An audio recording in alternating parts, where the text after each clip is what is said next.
The leaders of France, Germany, Russia and Ukraine have agreed to implement a full ceasefire in eastern Ukraine. The four leaders made the remarks after a summit of so-called Normandy format in Paris.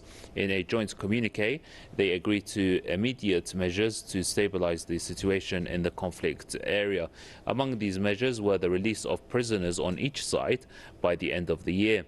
Russia's president hailed the Paris summit as an important step towards a de-escalation of the conflict. Ukrainian President Volodymyr Zelensky said no compromise was possible with concession of territory, including Donbass and Crimea. A Kremlin spokesman had earlier said that the Russian side does not consider it possible to discuss Crimea in any format.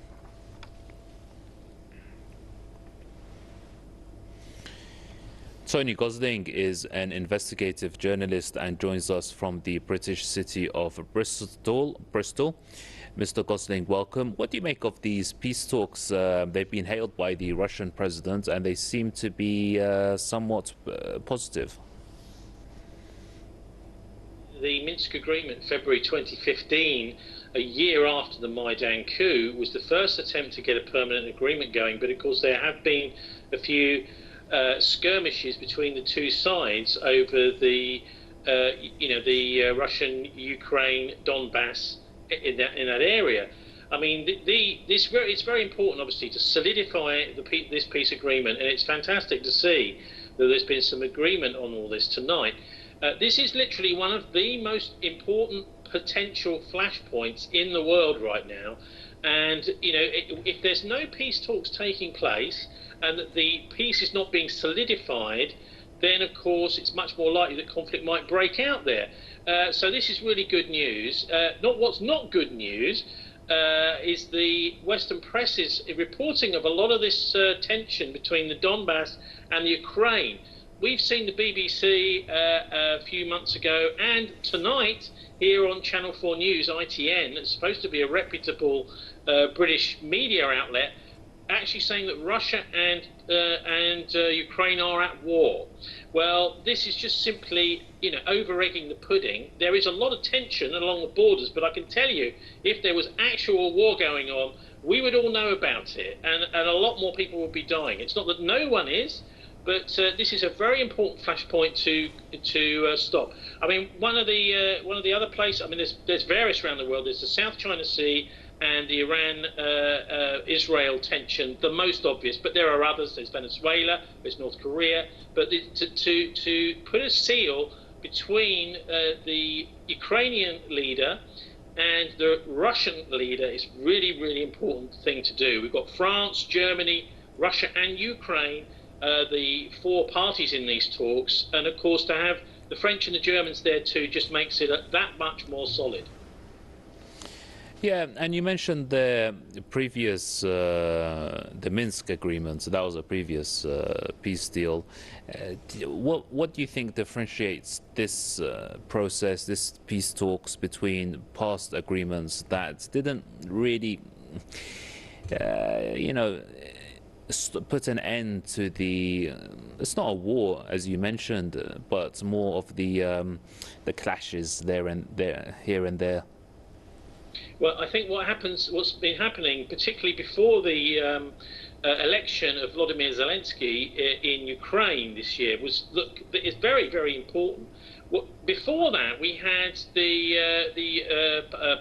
Poroshenko regime, and Poroshenko in Ukraine, as the Ukrainian president, was presiding over a lot of corruption and also a very aggressive anti-Russian posture. And of course, the people of Ukraine don't want this. They want peace. They want to settle down in a calm fashion after the horrific coup in 2014. And so what was going on is Poroshenko was prodding and pushing to try and get this bit of Ukraine back in the Donbass in the southeast of the country. And so that was really the provocation for breaking the Minsk agreement. But we've got a new broom in town, and Volodymyr Zelensky. I mean, we have to be really clear here. Zelensky is really not in charge. let me just say this, because this is the same in many, many countries around the world, particularly here in the West, where there are powers behind the scenes who are financing politicians. I think we all know this, but in this case, it's an oligarch called Kolomoisky, who's the financier of Zelensky. You and I do not have the finances to go and run for president. You need a lot of money to do it, and so all presidents like Zelensky need someone like Kolomoisky behind them. And so it's really important that he's managed to, this pair really, it's not Zelensky on his own, have managed to get together to bring forth this initiative, because there are a lot of people that want to make trouble in this part of the world, and it's really good that this has come to pass. But we've got also, at the same time, remember, we've got this scandal going on in the United States relating to Ukraine in the time immediately after the coup, a major impeachment of the US president, at least an attempt to, at the moment, based on just a couple of months after the coup in 2014, in February, in April 2014, Hunter Biden, Joe Biden's son, got this magic appointment. It's the sort of thing we dream of as ordinary people, where he had a $50,000 a month job at Burisma, the massive oil company in Ukraine. And of course, this is a quid pro quo, because a lot of money was spent by the US State Department in toppling Yanukovych, in funding small NGOs across Ukraine to create that coup in 2014. This is $5 billion apparently was spent, the sources in the USA, on actually creating that coup. And that's small potatoes compared to what USAID have to spend. Allegedly, they have $22 billion to spend around the world on fomenting regime change, because this is a major plank of the US policies to extend the US and the EU empire. I mean, in this case, of course, Ukraine has not joined the EU, but of course it's getting involved with it financially that's so key. So this was the spark for all this in the first place. And this Biden case, for people that don't know, it involves money laundering. This is what this Burisma company was doing, and Hunter Biden was doing everything he could to cover up the corruption in this firm.